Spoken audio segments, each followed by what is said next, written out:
So polychords means two chords happening at the same time. So say someone plays a D major chord and the other person plays an E major chord. And because they don't share any notes, we can consider those two separate chords. So everything I'm talking about here has a lot to do with that, although I'm thinking about it in terms of 7-part harmony. If it was a D major chord and an E major chord happening at the same time, that's only 6 parts.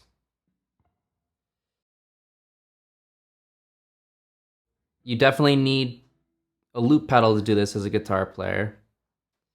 But getting into this, the easiest way that I know how to explain this and how to get started with it is if I start a loop and say it's D major 7, and I'm strumming it kind of like this.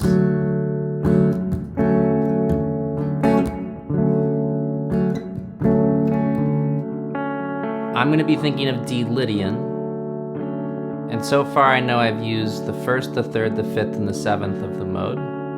So I always know what will be left is the 2, the 4, and the 6. Specifically, it will be the 2, the sharp 4, and the 6. That will always be not the 1 chord, but the 2 chord. So in other words, an E major.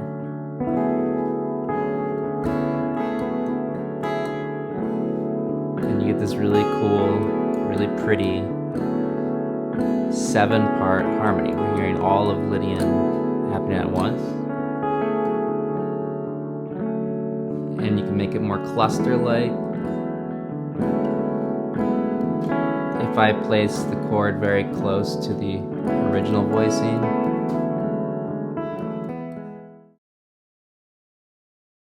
So now I'm going to do the same thing, but I'm going to be thinking of D Dorian.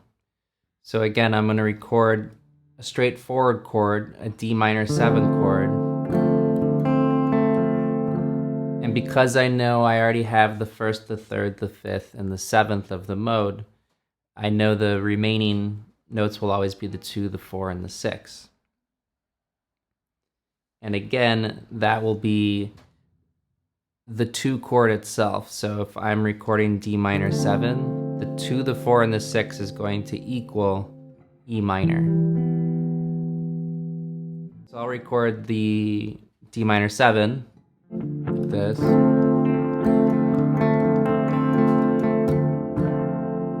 And then I'm going to start playing E minors.